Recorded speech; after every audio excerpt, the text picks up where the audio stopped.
All right, hello wine-drinking people. Time for more of what I've had to drink yesterday, and our good friend Silvana was in to show us some of the wines of Nicolas Catena, one of the top producers in Argentina. And this is a man that was inspired to make the greatest wine of Argentina in the 80s. He came to California, he saw what was going on at Robert Mondavi Winery, then dubbed the Test Tube Winery, stole one of the guys, Paul Hobbs, aside and said, when you come down here and consult with me on making one of the greatest Chardonnays from Argentina. And the rest is history. These guys today make a lineup of wines that is second to none in Mendoza. And the first one we had was the High Mountain Vines, which they've changed the nomenclature on these wines a little bit. This is their entry level now. High Mountain Vines is why they label these wines.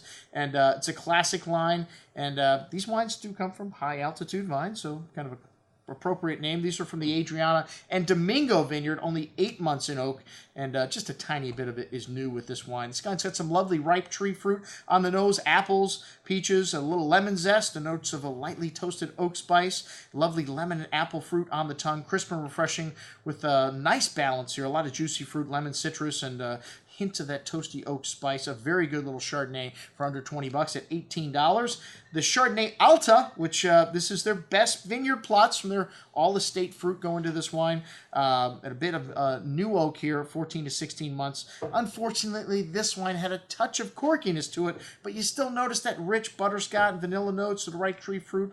And at $28.25, if we had a good bottle of this wine is usually excellent, and one of the better Chardonnays that you'll find for under $30. 2011 Malbec High Mountain Vines. The winery's been family-owned since 1902, and the Malbec they have growing in all of their estate vineyards, so this is a blend of the 5 different estates they have, and this wine is classic Malbec, a bouquet of violet, floral notes, blackberry fruit, fresh earth, licorice spice, juicy blackberry fruit on the tongue with smooth round tannins, notes of dark cocoa, licorice, and violet floral notes. Nice complexity on the finish for a wine at $21.50. Hard to beat the values you get coming out of Argentina and Chile today. All right, the 2011 Cabernet High Mountain Vines, a blend of 3 vineyards here, Domingo, Argentino, and a third. They have Malbec only in all 5, as I mentioned before. These are the 3. They have Cabernet in it, and dark currant berry fruit, coffee, espresso, fresh plowed earth, bitter cocoa spice, a smooth Cabernet Sauvignon, nice round tannins, nice structure here, though, and that nuance from the nose showing up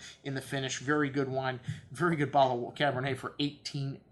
Wow. And then the Catena Alta Cabernet, and this is a selection of the best plots, the oldest vines, has a lovely bouquet of cigar box spice, dark currant, cassis berry fruit, toasty oak, coffee, and this is a nice complexity here. Definitely a couple steps up here from the High Mountain Vines. A big and chewy wine on the tongue with lots of that dark currant berry fruit, dark cherry, and nuance on the nose showing through the finish. Excellent juice at $45. That's what we had to drink with our friends from Catena Winery. I'm your host, Andrew Lamposoni, signing off for the Wine Watch, saying remember, always drink the good stuff first.